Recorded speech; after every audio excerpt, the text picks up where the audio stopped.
اعوذ باللہ من الشیطان الرجیم بسم اللہ الرحمن الرحیم وما ارسلنا من قبلک من رسول ولا نبی الا اذا تمنى القى الشیطان فی امنیتہ۔ اس آیت میں بھی جو ہے اللہ کے نبی صلی اللہ علیہ وسلم کو جو ہے شک و شبہات کا جو ہے لوگ جو اس طرح کی باتیں کر رہے ہیں، اور تو اللہ کے نبی صلی اللہ علیہ وسلم کو دیکھیے کہ یہاں پہ تسلی دے رہے، اس آیت میں بھی اطمینان دلا رہے ہیں کہ اے نبی صلی اللہ علیہ وسلم، ہم نے جب بھی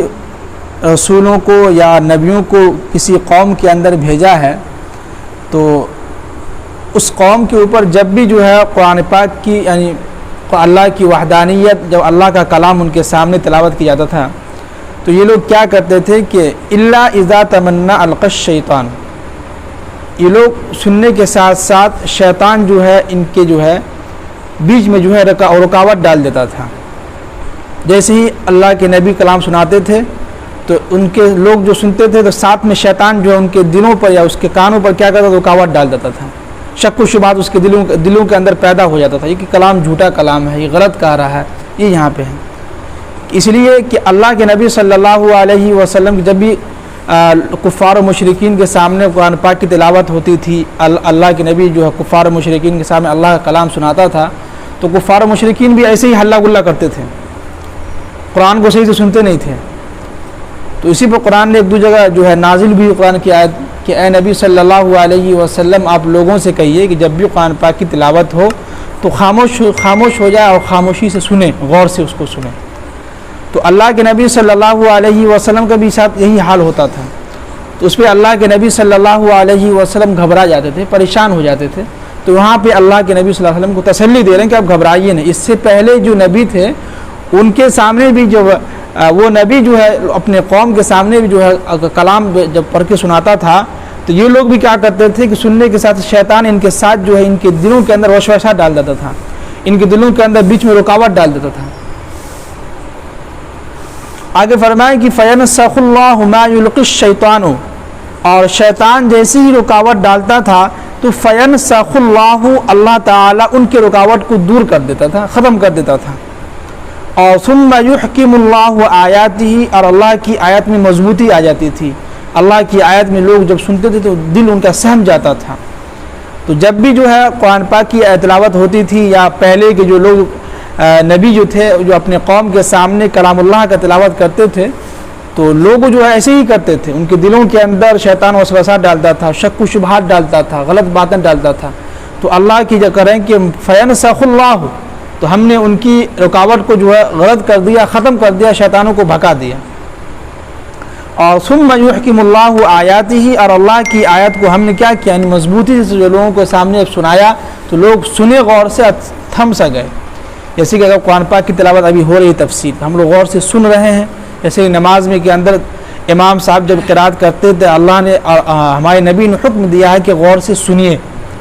بیچ میں آپ تلاوت پیچھے آپ نہیں کر سکتے ہیں۔ حدیث بھی ہے، کچھ حدیث ہے، کچھ حدیث نہیں بھی ہے۔ جیسے کہ اللہ کے نبی صلی اللہ علیہ وسلم جو ہے عشاء کی نماز میں کسی نماز میں نماز پڑھا رہے تھے تو پیچھے ایک صحابی رسول جو ہے تلاوت کر رہے تھے اپنا الگ سے، تو اللہ کے نبی صلی اللہ علیہ وسلم کو جو بہت گراں گزرا، کہا کہ جو ہے کیا تمہیں نہیں معلوم کہ جب قرآن پاک کی تلاوت ہو رہی ہو، جب امام خود جب تلاوت کر رہا ہو تو قرآن نے حکم دیا اس کو غور سے سنا جائے، یہ یہاں پہ حکم ہے۔ اسی نماز میں بھی ہو اور دیگر جگہ میں بھی ہو، دیگر جگہوں میں یہی حکم ہے۔ جیسے کہ آپ مسجد کے اندر آپ آئے ہوئے ہیں، جو مسجد کی عشاء کی اذان ہو گئی، 15 منٹ باقی ہے، آپ کا دل نے چاہا کہ ہم قرآن پاک کی تلاوت کریں، تو اس وقت یہ حکم ہے کہ آپ قرآن پاک کی تلاوت آہستہ آواز میں کریں، کسی کو تکلیف نہ ہو، کیونکہ کچھ لوگ نماز کی جو ہے سنت ادا کر رہے ہیں، کچھ لوگ تسبیحات ادا کر رہے ہیں، کچھ لوگ جو نماز ادا کر رہے ہیں، اگر آپ زور سے تلاوت کریں گے ان کو خلل ہوگا نماز کے اندر۔ پھر اسی طرح گھروں کے اندر یا مسجد کے اندر دیکھے ہوں گے کہ کچھ لوگ سوئے ہوئے ہیں، گھروں کے اندر جو ہے بچہ ہے، آپ کی بیوی ہے، سو رہی ہے، اور آپ نے جو ہے اٹھا صبح جو ہے زور سے تلاوت کرنا شروع کر دیا، تو یہ بھی غلط ہے۔ یہ بھی حکم ہے کہ یہاں پہ جو ہے آہستہ تلاوت کیجیے، کیونکہ وہاں پہ آپ اس کو تکلیف پہنچا رہے ہیں، یہ بھی ہے۔ آگے فرمائیں کہ واللہ، بے شک اللہ تعالیٰ بہت ہی علم والا اور حکیم، بہت ہی جو ہے زبردست حکمت والے ہیں۔ آگے فرمائیں کہ لیجعل ما یلقی الشیطان، یہ جو ہم نے ان کے شیطان جو رکاوٹ ڈالتا تھا تو ان کی رکاوٹ کو ہم نے دور اس لیے کیا کہ جو ہے یلقی الشیطان فتنۃ للذین فی قلوبہم، اللہ تعالیٰ ان لوگوں کے دلوں میں جو ہے فتنہ ڈالے کہ فی قلوبہم، جن کے دلوں کے اندر روگ ہے، مرض ان کے معنی آتے ہیں روگ۔ آگے فرمائیں کہ والقاسیۃ قلوبہم، اور ان کے دل جو ہے سخت ہو جاتے ہیں۔ کتنوں ان کے سامنے آپ قرآن پاک کی تلاوت کیجئے، حدیث جو ہے لا کے رکھ دیجئے، حدیث کی جو پورے تشریح کر دیجئے، قرآن پاک کا ترجمہ کر دیجئے، لیکن ان کے دل جو کیا ہوتے ہیں، سخت ہوتے ہیں۔ اب ظاہر جن کے دلوں کے اندر نفرت بھرا ہوا ہو، جن کے دلوں کے اندر وسوسہ بھرا ہو، شیطان ان کے دلوں پر مہر لگا دیا ہو، تو ان کے سامنے اگر آپ اچھی باتیں بھی کریں گے، حدیث جو ہے پوری کی پوری حدیث ان کو سنا بھی دیں گے اور اللہ کے نبی کی حدیث سنا دیں گے کہ بھائی اپنے دلوں کو جو پاک صاف رکھیے، تو پھر بھی وہ کہیں گے ہم نہیں مانیں گے، اس لیے کہ قرآن نے کہا کہ والقاسیۃ قلوب، ان کے دل بالکل سخت ہو گئے۔ آگے فرمائیں کہ وَإِنَّ الظَّالِمِينَ، بے شک یہ جو ظالمین لوگ جو ہیں، لفی شقاق بعید، گمراہی کے بہت دور چلے گئے ہیں، بہت جو ہے سمجھیے کہ گمراہی کی طرف بہت دور چلے گئے ہیں۔ آگے فرمائیں کہ وَلِيَعْلَمَ الَّذِينَ أُوتُوا الْعِلْمَ، اور ہم نے جو علم لوگوں کو عطا کیا ہے تو وہ جان لیں کہ أَنَّهُ الْحَقُّ مِن رَبِّكَ، کہ پروردگار کی طرف سے یہ کلام کیا ہے، حق ہے کہ نہیں؟ ہم لوگوں کو جب علم ہو جائے گا کہ واقعی یہ قرآن جو کتاب ہے اللہ کا حق اور سچا کلام ہے، اس میں ایک ایک حرف کیا ہے، بالکل سچا ہے، اور جو اس میں قرآن کے اندر بیان کیا گیا وہ بالکل حق ہے، وہ یہ۔ آگے فرمائے کہ فَيُؤْمِنُوا بِهِ، پس جو لوگ اس بات پر ایمان لے آئے، یعنی قرآن پر ایمان لے آئے، تو فَتُخْبِتَ لَهُ قُلُوبُهُمْ، تو ان لوگوں کے دل جو ہے اللہ کے آگے جھکے ہوئے رہتے ہیں۔ اب ظاہر سی بات ہے جب ہمارا یقین قرآن پہ جب آ گیا اور ہم نے قرآن کی باتوں کو مان لیا، قرآن کے طریقے پہ ہم زندگی گزارنے لگیں گے، تو ظاہر سی بات ہے کہ ہم اللہ کے سامنے اپنے آپ کو جھکا دیں گے، یا اللہ تو جو کہے گا وہی ہم کریں گے، تیری جو مرضی ہوگی وہی ہوگا، تیرے علاوہ کسی کے چاہنے سے اور نہ چاہنے سے کچھ بھی نہیں ہو سکتا۔ یہ آگے فرمائیں کہ وَإِنَّ اللَّهَ، بے شک اللہ تعالی لَهَادِ الَّذِينَ آمَنُوا، ایمان والوں کو جو ہے إِلَىٰ صِرَاطٍ مستقیم، بالکل سیدھا راستہ دکھائے گا۔ اب ظاہر سی بات ہے جو لوگ ایمان لے آئے ہیں، قرآن کی باتوں کو مان لیا ہے، اب انہوں نے سوچا کہ آج سے ہم انشاءاللہ جو ہے گناہ کا کام جو ہے ترک کر دیں گے، گناہ کا کام آج سے ہم نہیں کریں گے، آج سے ہم پکا وعدہ کرتے ہیں کہ انشاءاللہ آج سے جو ہے عشاء کی نماز سے لے کے یعنی فجر کی نماز سے ہم جو شروع کریں گے، نماز کی پابندی کریں گے۔ تو جب ہم پابندی کرنے لگیں گے اور ہم نے ارادہ کر لیا، پکا عہد کر لیا، تو قرآن کہہ رہا ہے کہ وَإِنَّ اللَّهَ، بے شک اللہ تعالی لَهَادِ الَّذِينَ آمَنُوا، ایمان والوں کو إِلَىٰ صِرَاطٍ مستقیم، سیدھے راستے کی طرف جا کے پہنچا دے گا۔ آگے فرمائیں کہ وَلَا يَزَالُ الَّذِينَ كَفَرُوا، جو لوگ جو ہے جن لوگوں نے کفر کو اپنا لیا ہے، جو لوگ ہندو دھرم کو جو ہے مذہب کو اپنا لیا ہے، تو فِي مِرْيَةٍ مِّنْهُ، تو ان کے دلوں کے اندر وہ لوگ شک و شبہ میں ہیں، ہے کہ نہیں؟ کافی لوگ جو ہے شک و شبہ، ان کے سامنے اگر قرآن کی باتیں کیجیے، حدیث کی باتیں کیجیے تو کچھ دیر کے لیے مان جائے گا،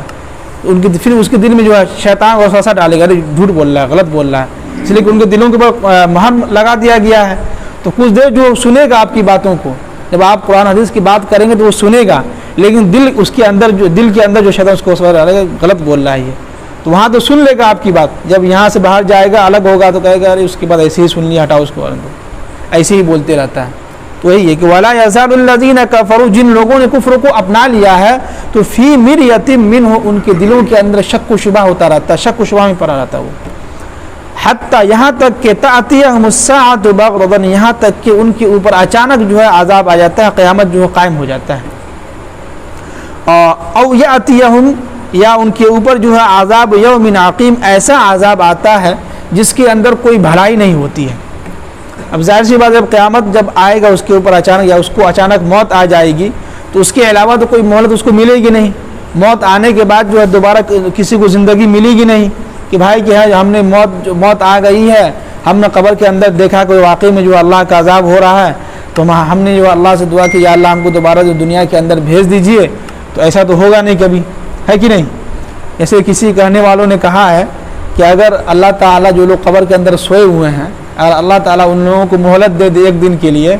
کہ جو ہے جاؤ ہم نے تم لوگوں کو جو زندہ کر کے بھیج دیں دنیا کے اندر، تو بتایا جاتا ہے کہ سب لوگ مسجد میں بھاگیں گے، کہاں بھاگیں گے؟ مسجد کے اندر، اس لیے کہ وہ لوگ عذاب چکھ چکے ہیں کہ قبر کے عذاب کیسا ہوتا ہے، لیکن ایسا کبھی ہوگا نہیں. ایک مثال دی ہے ہم سمجھانے کے لیے، سمجھنے کے لیے اپنے آپ کو. تو ہم لوگ بھی کوشش کریں کہ جب بھی قرآن پاک کی تلاوت ہو، جب بھی اللہ کے نبی کی باتیں ہوں، یا جب بھی کہیں تقریر ہو جہاں قرآن و حدیث کی باتیں ہوں، تو کوشش کیجیے کہ غور سے سنیں. ایک چیز یاد رکھیے کہ جب بھی قرآن حدیث کی جب بات ہوتی ہے نا تو اس میں نیند بہت اچھی آتی ہے. کہ ہم تجربے کی بات کر رہے ہیں، ہمارا بھی یہی حال ہوتا ہے. کبھی اللہ تعالیٰ ہم سب کو عمل کی توفیق نصیب فرمائے. آمین. سبحان اللہ و بحمدہ، سبحانک اللہم و بحمدک.